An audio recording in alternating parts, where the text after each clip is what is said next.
Issa and you'll find me everywhere. Like that's the easiest way to find me. Just Google me. Perfect. So when it comes to overcoming adversity, why did you get involved in this type of work? So I got involved in adversity primarily because I'm a medically complex patient. And so I had a lot of hurdles to overcome. And I had to choice points, choose to be bitter, angry, sad, woe is me, or find a ways and tools to bring myself to a place of peace and move forward. I've had 65 surgeries in my lifetime. I was born with congenital rubella syndrome. So it affects all of your bones, your organs, and your skin. And so that adversity that I went through and through a bunch of other stuff when I was younger just constantly made me want to learn more. So I studied lots of self development, lots of business. I just dived into learning so that I could find the tools that I need for myself and also for my clients, for my life coaching clients. When you mentioned your medical history and all the surgeries you went through, um, when you were going through that and looking back, what are some of the emotions that you remember experiencing then and some of the emotions you experience now? So a lot of the emotions I experienced when I was younger having surgeries was literally panic attacks. And I actually developed post-traumatic stress disorder from all those surgeries because what happens is you may have one good surgery and the next one might suck. And I actually just got literally re-traumatized about 2 weeks ago. I just had two more surgeries. So, um, and they just treat you like a body. They don't realize that you're a person and that people have anxiety and you throw them on a surgery table and you start strapping them down and doing this and this and this and that. You literally start having a panic attack instead of waiting till they put you out. Then do whatever you want to my body. I don't care, but let me be out first. So, yeah, so initially it was anger, bitterness, just literally angry at the medical community and how they treated patients like they were just another slab on the table. And now I've learned to advocate for myself. When I go to any place, any doctors, I walk in with 3 sheets of papers, all typed out and nicely organized. Here's my surgery list. Here's my medical in my medications list. Here's my medical history. And I even have one just for the anesthesiologist because that's a major trigger for me as being wheeled into the surgery room. I literally start having a panic attack because I've had so many surgeries. It's just, there's nothing I can do about it. Um, I've learned tools to be calmer when I'm at a hospital. I've learned tools to stay even keel. But once they wheel me in, and not but, and once they wheel me into that operating room, all bets are off if they don't sedate me. And that's something that's real that I just have to deal with. But in the old days, I would be the woe is me and why to me, why another surgery, why this, why that. Everything was why, and now it's just another day. Having surgery, it's another day. And I get up very early for those surgeries and I just get up and go and do what I need to do. And then I come home and start the rest of my life. So it's two lives in one. When you describe that, the anxiety of the surgery and the anxiety of when you're going into the hospital, knowing what's going to come next, that reminded me of the one time I got surgery above my eye here. And I went for a consultation and we spoke about it. I remember the doctor, the first one, because I went to two. The first one said, "Yeah, we can do the surgery." And then me, I like to know my information. So I asked, "Okay, so what's the possibility of this happening, that happening?" And then doctor said that, "Well, nothing could go wrong, but if anything does go wrong, it's no more common than getting hit by a car when you're crossing the street." I looked to my Exactly. left and I looked to my Mm-hmm. right and I was like, "You do realize that happens quite often, right?" Yeah. But this is a subject because how far down the rabbit hole do you want to go? Do you believe in dharma, karma, fate? Do you believe you die when it's your time? If, if you really dive into theology and belief systems, that's what you need to get to that. Like I work with my life coaching clients. I find out their archetype and I find out how they think, all these different things because that helps you help them find the tools that they need. Not everyone's tools are going to be the same. Not everyone's toolbox is going to have the exact same thing in it. For someone like me who went through that experience and many others who they may suffer anxiety, they may not, but once they start asking questions, that's what raises their level of anxiety. How would you assist them to maybe maintain it or even lower it?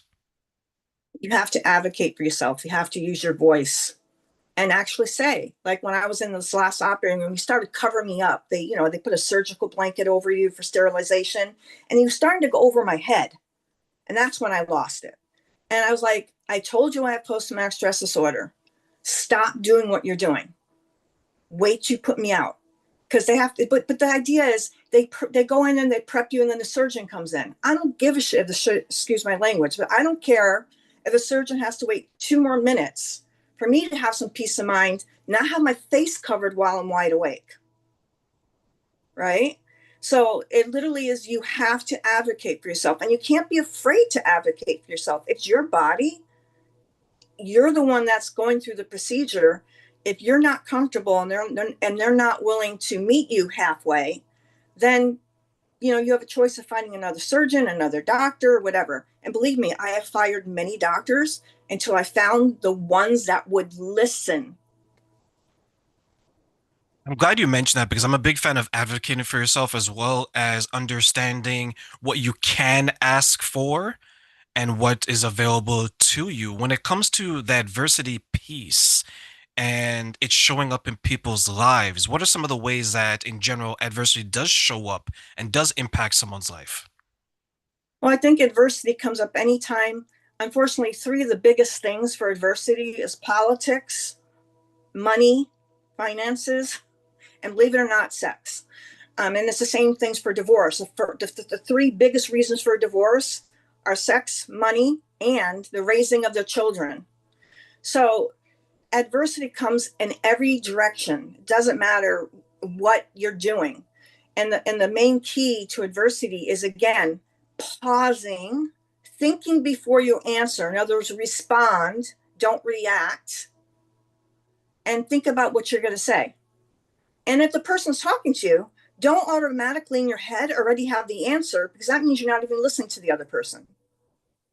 You're formulating an answer already, and you're not even tuning into what the person's saying or tuning into the person at all. Would that mean that many of us play a role in the adversity that we are experiencing? Yes, absolutely. We all play. I mean, we are all villains in some way. Like we can say we're wonderful people. We can say we're really good people. We don't do anything wrong. But the reality is we're human. We make mistakes. We say something stupid. We put our foot in the mouth. It happens. The key to getting out of that is taking accountability and being authentic about it. Oh, I'm truly sorry. I didn't mean it to say that way. I didn't even realize it came out that way. Just being fully honest. Most people will do business with people they trust and like. And that all comes from authenticity. If you're not authentic, if I'm speaking to you one way here, but when I'm out in the world, I'm not speaking like this, then I'm not in an authenticity. You can't be one thing on stage and one thing off the stage, because whatever you're teaching on that stage, you better be playing out in your real life, or you're not in authenticity, which is out of integrity. Integrity is everything.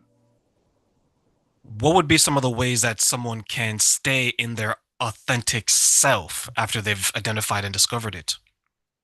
The way you can be authentic in yourself and in front of other people, literally, is just by talking and being yourself.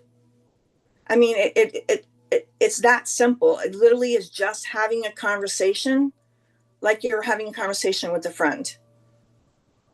Be relaxed. Also, be able to listen, because that is key to everything. And that's a big one. And also, how you are body language. If you're like this when you're talking to someone, trust me, they're getting a really negative vibe. If your arms are down and open and relaxed, your heart is open, they understand you're open and willing to receive. But we also have to realize that we give feedback in a way people can't hear it. And one of those things is like saying, I love you, but what are you expecting after you hear the but? Oh, something that's either negative or something that's totally going to offset what was said before it. Exactly. So instead of buts, you replace all buts with an and. And that's a neurolinguistic programming tool. One of them, there's thousands of tools. That tool is so if I say I love you and they're still taking in the part that you love them. And the and just means you're going to amplify, you're going to say something else. But it doesn't mean it's something horrific. But we give feedback to people all the time and with a tone in our voice, with a face. And people cannot receive that. They shut down. So you just wasted your time. So that's the point about trying to have a conversation that's real, like you're talking to a real person, and be open so they can be open. Because if you're shut down, they're going to be shut down. If you're open, they're going to be open. They're going to feel that openness. It's interesting how communication plays a role in every single thing that we do. As you mentioned, right? It's being true to yourself. And in a lot of ways, some people don't know who they are because they've worn this mask for so long that they're like, oh, who am I again? I just don't recall. For those who have maybe lost themselves in this false authenticity because it's more pleasing of others than pleasing themselves, how do we help them to overcome that? The first thing I tell people too is such a great tool. Get a life coach, get a mentor, get someone that you truly intimately trust. I don't care if it's even a therapist.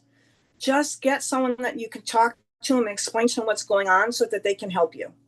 It's not weak to ask for help. It's actually very strong personality trait to have, to be willing to admit when you don't know something and when you need help. I remember having a conversation with a woman that I used to date many years ago, and I shared with her that vulnerability to a lot of people, they think it's a weakness, but it's actually a strength. And she asked me why. I said, well, look at it like this. You're able to let someone in to love you in a way that maybe you always wanted to be loved or in a way that you haven't been loved before. And this will help you to overcome the adversity within because you're always guarded. And every time you're always guarded, you're always looking for someone to hurt you because you think the world is full of that, right? Is that a type of adversity that people miss or maybe ignore that there's adversity within that's preventing us from making healthy connections? Yes, a lot of times people aren't even aware of how closed off they are. People that have grown up with sexual, verbal, physical abuse, and have carried that. A lot of them haven't taken the time to go to a therapist and literally get the tools that they need. And when it comes to trauma, I really think it's a therapist place to help with the trauma.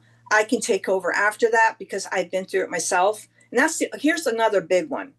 Do not get a life coach or mentor or you talk, if they haven't had some sort of similar experience, because then they can empath with you. They can understand. But if you tell someone who's had an idyllic childhood, who grew up, just a totally different way than you did, they're not going to have the understanding that they just because they've never experienced it or been exposed to it, they won't have a clue of how to deal with it. They'll actually just be shocked and they'll shut off. So do try and find people that have had similar experiences and it'll be easier to talk about and you both can share tools. I do this when this happens. I do this when this happens.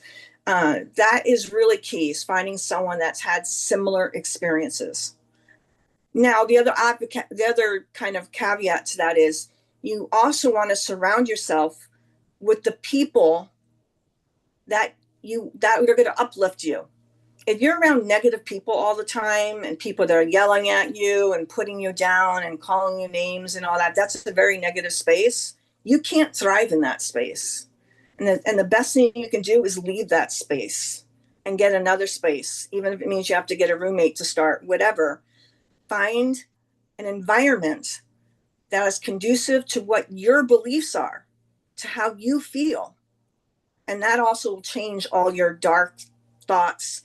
I always say, if I say something in my head that's negative, I'll say, oh, that's an intrusive thought. Thank you. Bye. Right.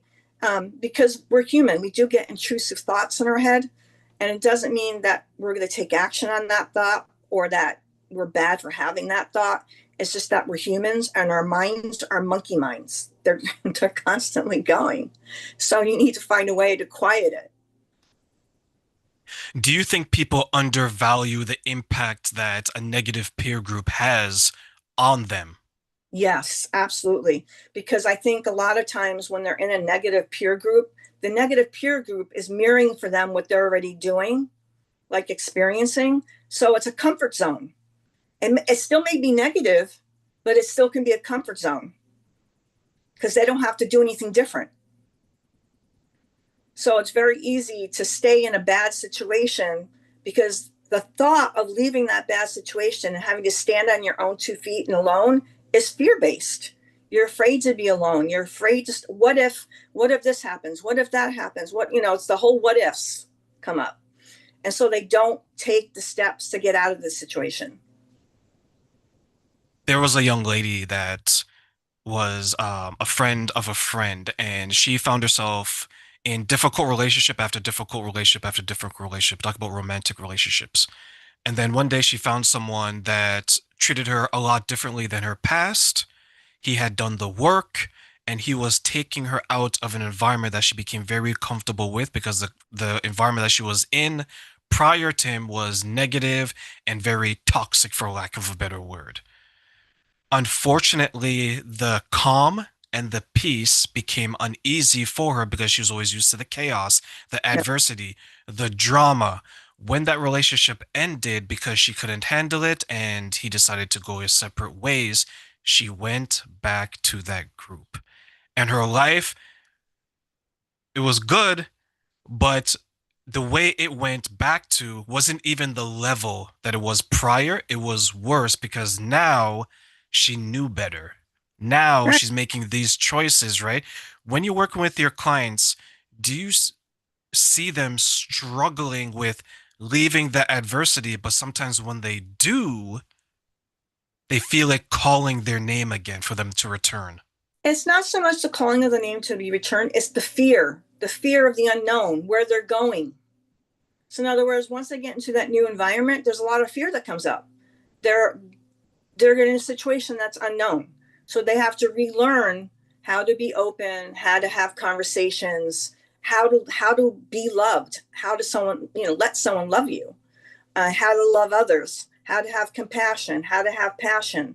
Um, yeah, so it's a tricky thing, and you have to navigate it in a space and in a way that the person can hear you, and you also have to be there for them, that they know that you're actually listening and that they feel heard.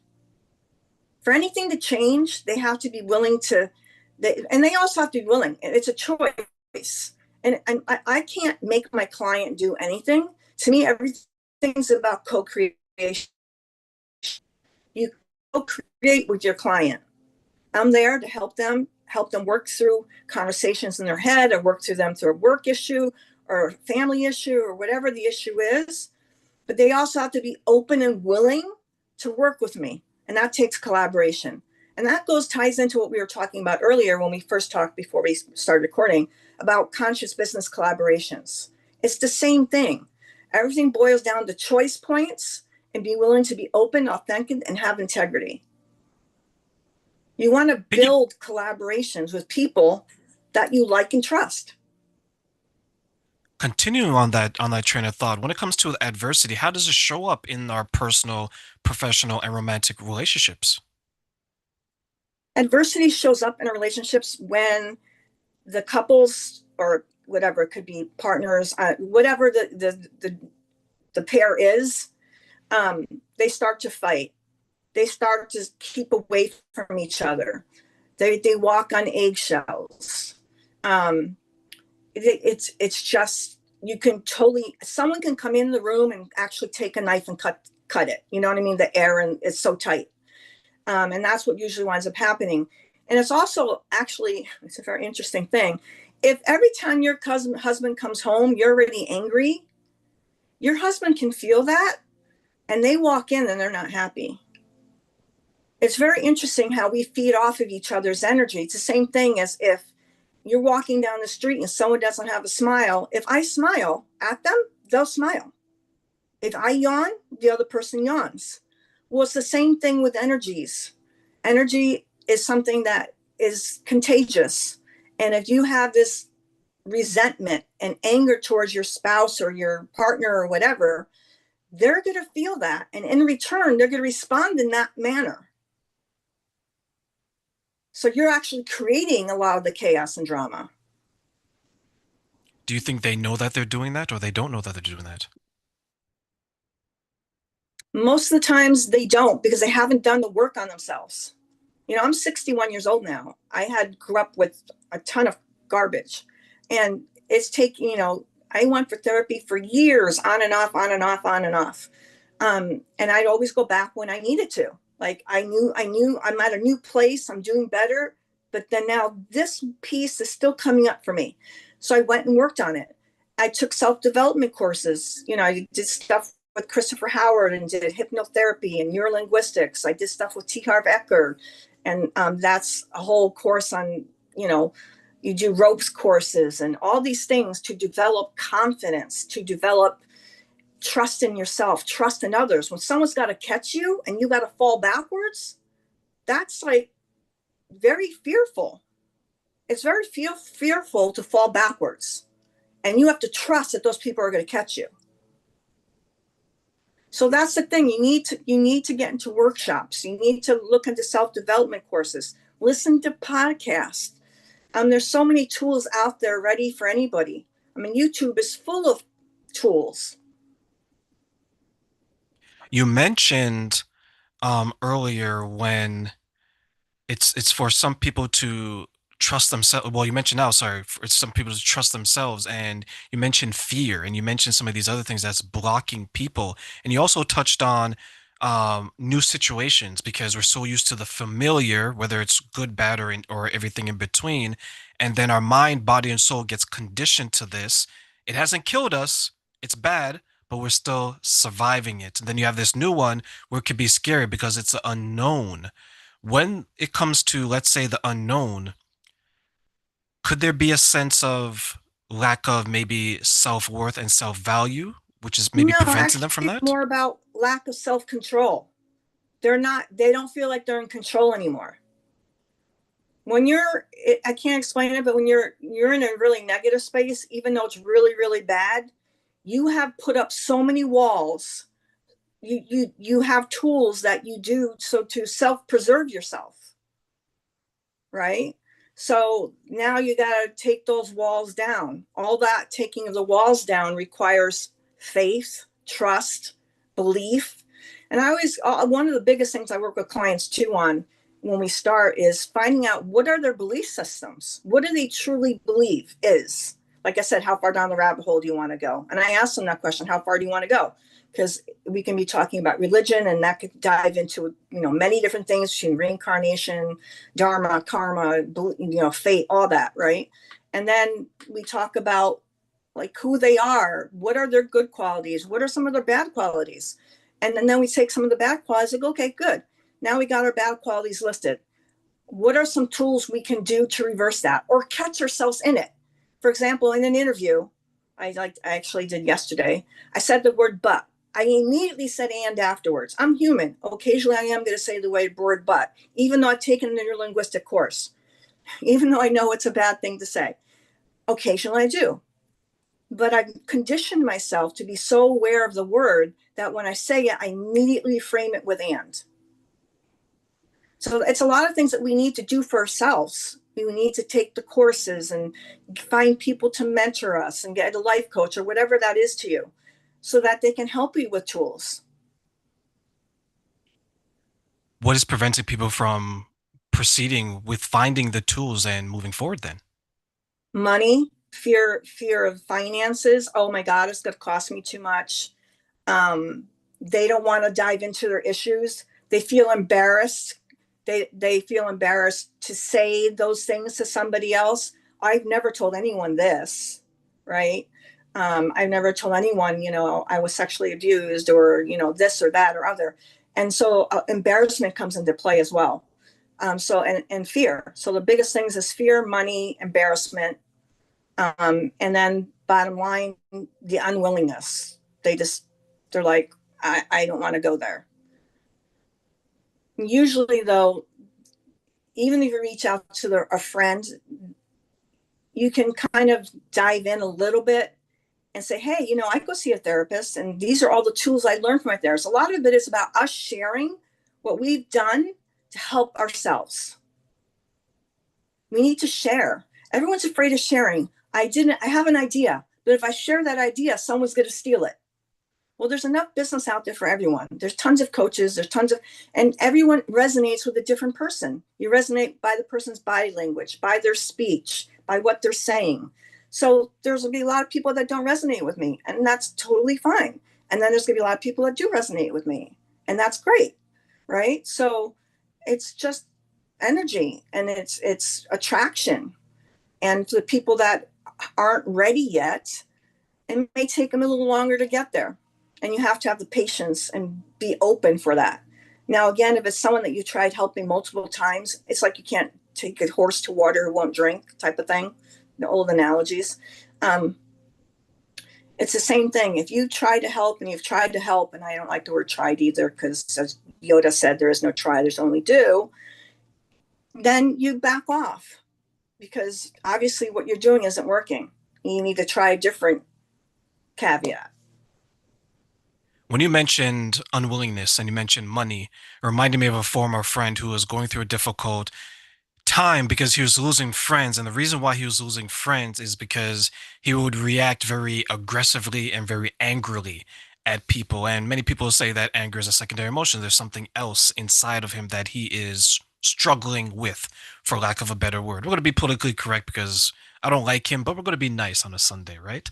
Mm-hmm. So what would happen is I began to observe this behavior as well. So I had to put some distance because he was negatively impacting me and he would blow up. Sometimes he would want to fight people. Sometimes he would swear, curse them, things like that. And I asked him one day, this is a couple months before the friendship ended, and I said, do you think you would need to speak to someone about your outbursts and your aggression, especially when it comes to maybe the women you're dating, because you don't want it to turn into something else? He said, yes, I'm aware of my issues. So I was like, okay, perfect. Awareness is a beautiful step forward. So I asked him, so what do you want to do about it? He's like, nothing. He's like, why would I go and see someone about it when I know how to fix it? I was like, okay, beautiful. You know the Well, yeah, tools, right. right? And then, yeah, right, Yeah, Carly, to your point. Then I asked him, I was like, so what are you going to do about it? Nothing. Do you like, what are your thoughts on people who will admit to something and then say that, well, I understand that it's destroying my life and maybe those around me, but I'm not going to do anything about it. that's when that's another topic, boundaries. We all have the right to create boundaries. We have a right to say no to going to an event. We don't have to be a yes person. And if someone's dragging you down, that's your choice in that moment to decide, do I want this person in my life or not? And if they're that toxic, that's it. Disconnect. And one of the phrases I do all the time when I wake up in the morning and before I go to sleep is disconnecting all cords from all beings and entities in all directions at time. And basically, I'm cutting the cords to negativity or drama or anything. Now, it doesn't mean that you're cutting the cord with a family member, whatever, that you're never going to be connected with them again. Just means you're disconnecting in that moment the drama. And then the next morning you wake up, you say it again, because at nighttime we travel all over the place in our sleep. And then you start a fresh, clean slate the next morning, and you send them. I send out peace and love and compassion and unity, you know. But cutting cords with all beings and entities in all directions of time is a wonderful tool, because you can actually feel like a load just melting away. Could there be a sense of shame and guilt when when some people would have to cut their peer group out of their life? Yes, of course, there's a lot of shame and guilt, and that's why a lot of people don't do it.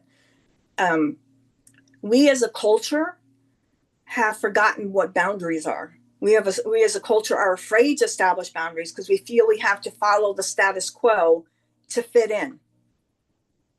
We're afraid that if we are ourselves, we'll lose our jobs, we'll lose our partners, we'll lose our friends. You know, the list goes on and on.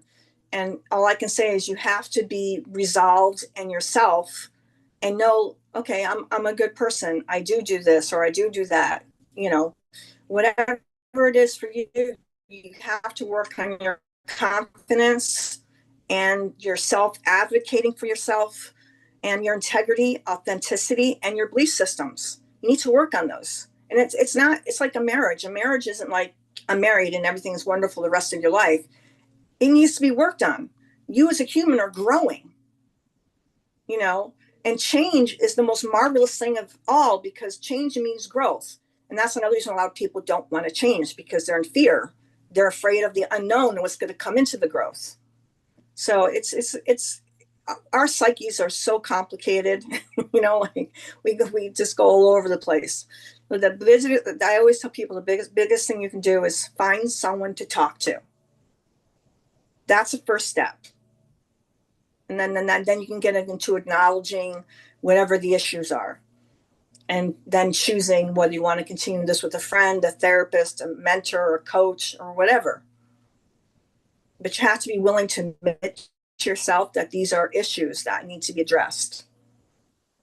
What are some of the ways you help your clients to create boundaries to protect themselves from maybe an unhealthy peer group and reduce the amount of adversity that they will be experiencing?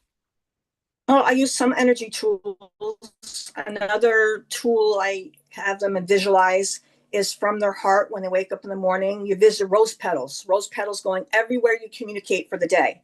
Now, on the side of those rose petals are thorns. Those thorns are your boundaries. So the rose petals are the love and the thorns are the boundaries. There's tons of ways to teach clients little tools to get them started. And visualizations on how to cut cords, how to set boundaries. But yeah, it's just giving them some little tools. And now if someone's into meditating, there's meditative tools they can use. If someone's an action-oriented person, meaning they can't sit still, like me, and I don't like sitting still, I do walking meditations, which is walking. It's called japa meditation, where I chant when I walk, or I'll do yoga. Now, yes, I do sit in silence probably for like 5 to 10 minutes, but after that, I need to move. So that's the other thing. And I'm aware of that. I'm aware that I'm a type of person that's more on the hyper side. And so I work on tools. So I have my silent time. Thank you for sharing those tools because those are takeaways that even I can learn from and many others.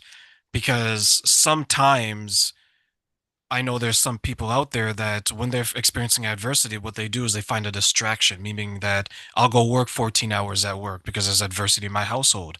Or if there's adversity at work, I'll just be calling in sick day after day after day. But eventually, you're going to have to face that adversity. Can that be scary for some people to eventually face it and then try to find a way to resolve it? Yeah, there's always going to be fear when anytime you're looking at a change, there's going to be fear. That's just natural reaction. Um, Unless you're just someone that, I don't know, constantly just does, and rock climbers and people that already have that adrenaline junkie energy, and they're already, they'll do anything. The rest of the population, we need to build tools to have better confidence, to be willing to go through that change and then sit back for a little bit and go, okay, I've made the change, I'm not working there anymore. What is the type of workplace I want to work in? Start writing things down. These are my belief systems. If I work for a company, another big one is creating, what are your deal breakers? For example, in a relationship, a deal maker might be, if you lie to me, I'm done. Because to some people, the fact that they cheated is less offensive than the fact that they didn't tell them. Right? So, and the thing is, once you don't have the honesty, the other person is never going to trust you. You had that affair, you didn't tell them, you found out about it. Now every time they go out, you're thinking they're going to go out and have an affair. So you have to understand everything has a consequence. So the integrity piece, the honesty piece is everything. And so let's say you're getting asked to go to an event and you really are just exhausted from the week. Instead of pushing yourself through something and saying yes, just politely say, I'm really sorry. I just had a really hard week and I'm exhausted. I need to take care of my health. Be honest. Don't lie about it. Don't make up some excuse why you can't go. Just tell them the truth. I need to take care of my health right now. I've been gone all week. I need to get some sleep. Just be honest. I'm just thinking that is tough. Be It is honest with yourself or be honest with others. both. They're both hard. To be honest with yourself takes a lot. To say I have a problem takes a lot. But also telling someone the truth of why you're not showing up at an event or somewhere also takes a lot of guts. So that's what I'm saying too, that the thing about authenticity, integrity, and speaking your truth, all of that takes immense courage. One thing that I started doing over the last, I want to say 6 months, almost 9 months now, is I started asking the people that I work with, especially those who are people pleasing in a form to avoid the adversity. I would ask them the question, whose feelings are more important to you? The way you feel or the way the other person feels when it comes to adversity? And then that will tell me exactly where their state of mind is, because if they're always worried about how they come across to other people at their own detriment, that means that they're parking the adversity, but they don't ever address it. Because to your point, it could be someone at work that is just annoying them, and every day they go there, they know that, oh my God, it's 8:59, Carly. It's 8:59 train. I know as soon as 9 a.m. hits, that person's going to stress me out. Um, what are some of the maybe tips that you can give that person who knows the source of their adversity, but they're trying to at least be honest with themselves to confront it? Yeah, I truly believe in having meetings with your coworkers, with your boss. It may sound like tattletaling, but it's not. It's just being really honest, going, look, I want to stay here as an employee. I really enjoy my job. I'm having some conflict with this person. Can we have a meeting so you can be the mediator, if you will, and help us find tools so that the two of us can get along? And there's nothing wrong with that. Because it's not like you're not throwing the guy under the bus. I mean, you're saying you're having issues too. You know what I'm saying? So it really behooves having honest conversations. And believe it or not, it could be something so silly why that person's doing what they're doing. And they might not be even being aware of what they're doing. So by having the conversation, you can come to some sort of resolution. And a lot of times the people can be, good friends even. How important is communication? Oh God, communication is everything. I literally, if there's no communication, don't bother going down that lane, because that comes, the communication is where the openness, the authenticity, the integrity, and all that comes into play. You have to be willing to communicate. People cannot read your minds. But Carly, you're supposed to know what I'm thinking. You're supposed to know what I'm feeling. Right. Right? When I twitch my Well, eyebrow up, don't you get it? and it's sad. We just automatically assume our husbands know what we need. No, they may not know because men and women are so completely different, and you have to have the conversations. One of my biggest pet peeves is people jump into a relationship. It's, all romantic and that's that lovey dovey face. And then someone gets pregnant. Well, great. Have you talked about parenting? Have you talked about how you want to raise your children? Have you talked about faith? Do you want to raise our children in faith? Um, that there's conversations that need to be had when you're in a relationship, no matter what time, if it's the beginning, the middle, or the end. You have to have the important conversations about money, about sex. What do you like? What do I like? Money. Can I have my own bank account so I have some slush money? If something happens, I need to be taken care of too. And the people are not willing to have the conversations. They're afraid to have the conversations because then it comes up where the man's ego comes up into play. And I'm supposed to take care of the family, and I'm the man, and I'm supposed to handle the money, and all that drama.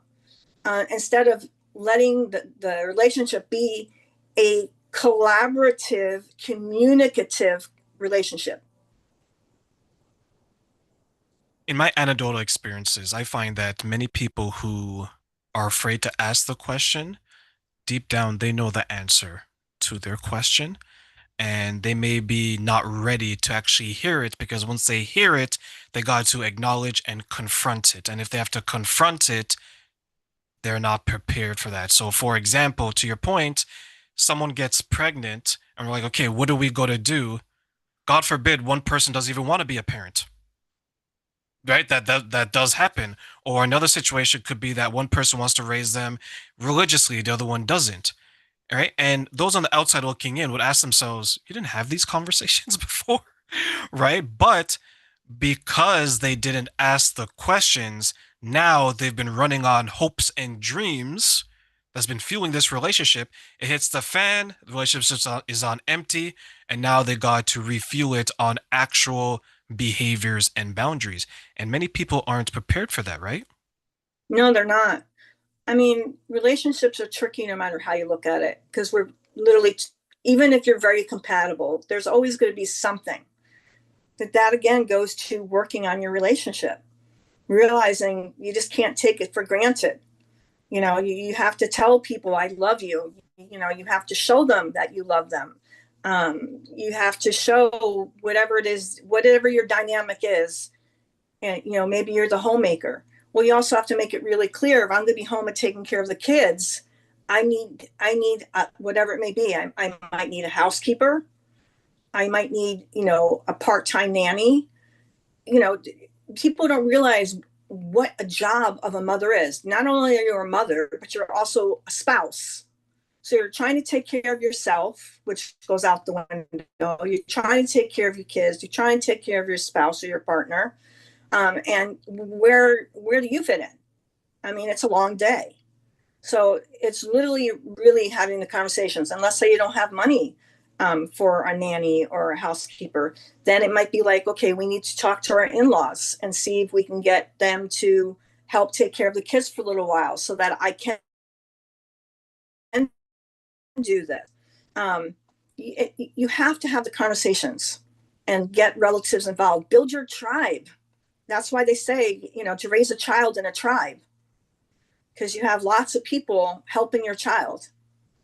So you could also do swapping.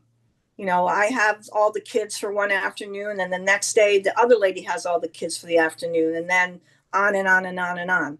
Or the same thing for dinners. You want to have a date night. Well, you can all swap date nights.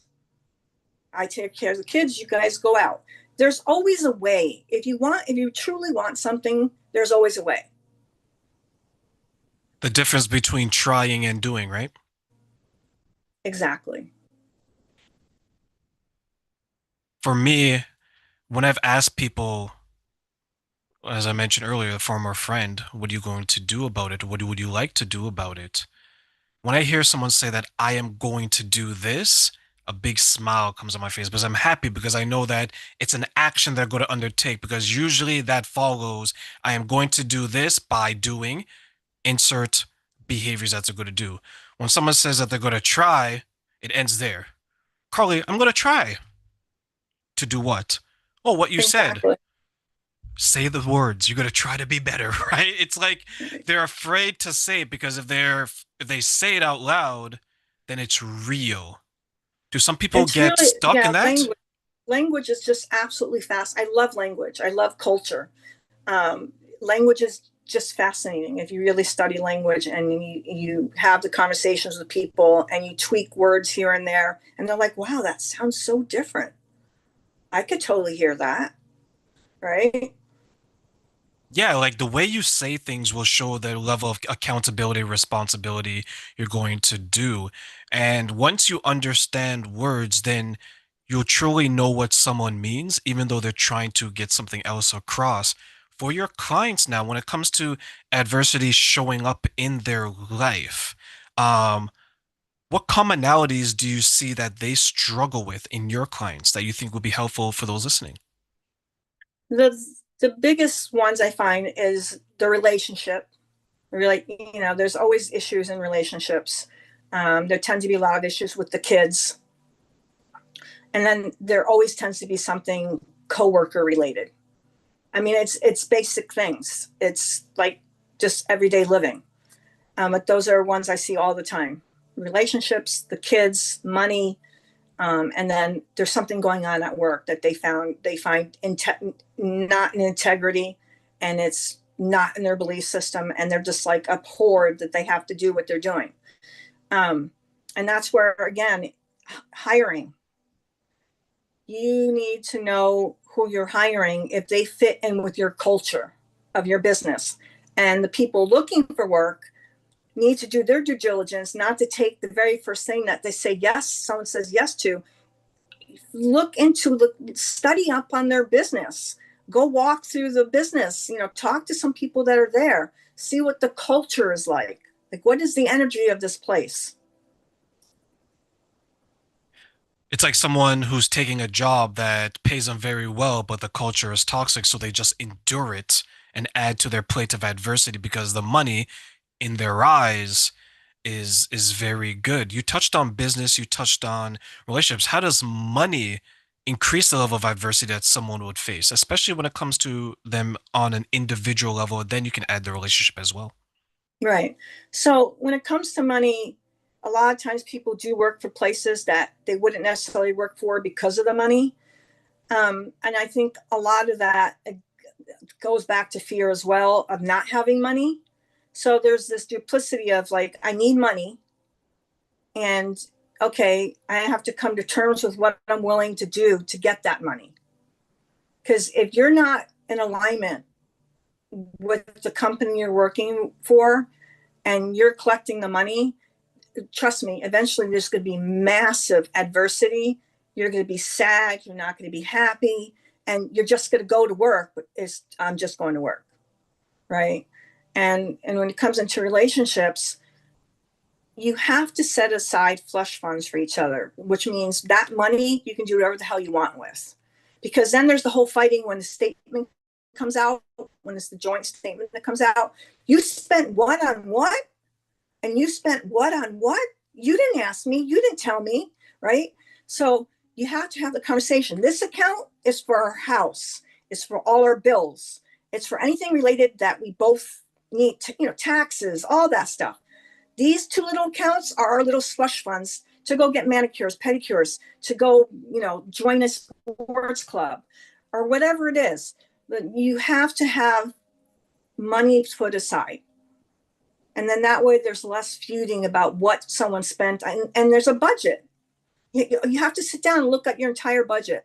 What is our budget? Our expenses of our house, our mortgage, insurances, et cetera, et cetera. Once you got that budget filled out, then you can look at how much can we take out for each other for us to do things that we want to do. And there even going to be a fourth account, which is like the fun account, where it's for both of them to go on vacations or whatever. It always Accounts are goes back great. to You can make as many communication. accounts as you want. Yeah, It and it does. always goes back to All that all communication comes and back to boundaries. communication. Always, right? Like Yep. you have the boundaries around money. How are we going to spend it if you're in a relationship? If it's just you, how are you going to spend it so you can reduce the amount of adversity? I know so many people as they've gotten older, they pour themselves into their job thinking it's going to make them happy, but all it's doing is just raising the level of adversity, and then it shows up in their body, and then they get upset at their body responding to the adversity that they're putting it through. For you, from your experiences as well as those you work with, how do you see adversity showing up in the body of the people that you assist? Illness. My situation is a little bit different because people tell me you're a Reiki master, you're integrated therapy master. I've had people work on me and everything. Why am I not well? Well, I was born with a congenital thing. Anyways, and I could go to all the healers in the world. I could do, but now mind you, I still practice a lot of those things. It doesn't cure me, but it does help with some of the symptoms. And it also goes back to Eastern and Western medicine. I use a lot of Eastern medicine, not just Western. However, Western medicine does have a place. If you break a bone, they can fix it. And if there's heart issues or you have high blood pressure, you really need to take the medication, because not nutraceuticals and all natural aren't 100% either. You don't know the quality. I mean, you have to do so much due diligence to find out the quality of nutraceuticals. And you could be spending $500, $600 a month on all these supplements, you know, and they could be doing nothing. That goes back to everyone's unique DNA and whether their body is able to detox. I mean, this is a whole nother interview. I mean, it's very complex, and not all archetypes. For example, people that want to get their hands dirty and into the roots and into that, they tend to be people that would do really good with herbs. Women that are really into flowers, and we call them pixies and fairies, they do really good with flower essences. So that's the thing. So the first thing I do with any client is I find out their archetype. I find out what archetype they are, and I also find out how they learn. Are they audio digital? Are they kinesthetic? Are they just audio? Are they visual? And once I have that part down, then I dive down into further down the rabbit hole into their archetype, because that archetype is telling me more about their belief systems. And like I said, it's a very long conversation. Archetypes are a lot of fun. They're amazing to study. And it's really fascinating finding out people's archetypes. And you can immediately almost see it when you look at pictures. And that's where intuition comes into play, and where energy comes into play. We're all energetic beings, whether we like it or not. You know, and that goes down how far down the rabbit hole you want to go to. What are your belief systems? You know, a lot of people are atheists. Some people believe in God. Some people believe in Jesus. Some people believe in a higher power. I mean, you know, there's so much to talk about. You know, it's like, it's not just a simple 1 hour conversation. Carl, let me ask you one final question before I let you go. I want to give you 3 wishes, and you can wish for 3 things that you want people to know about this one question. What are 3 things you wish people knew about identifying healthy energy when it comes to adversity, and why? Okay, well, the first one is very easy. How many times have you met someone and you instantly hate them? You've never met them before, but now you're meeting them and you hate them. And then the next person you meet, it's like, oh my God, I've known you for my entire life. Oh my God, I feel like I've known you for centuries. Your body has the capacity to energetically feel if a situation isn't good. Or if you walk into a space, you might automatically feel negativity. Turn around, walk out, right? I wish people literally took their own health and their confidence into themselves instead of looking outside for it. Instead of looking to others for your confidence, for your traits, literally take the time. Journal. Now, journaling isn't for everybody. Some people do great with it. Some people do not. Like that's the reason why you need to know how they learn. And it's fascinating. And another great thing is I tell people, let's say you write something. After you've written X, read it out loud before you send it. Before you send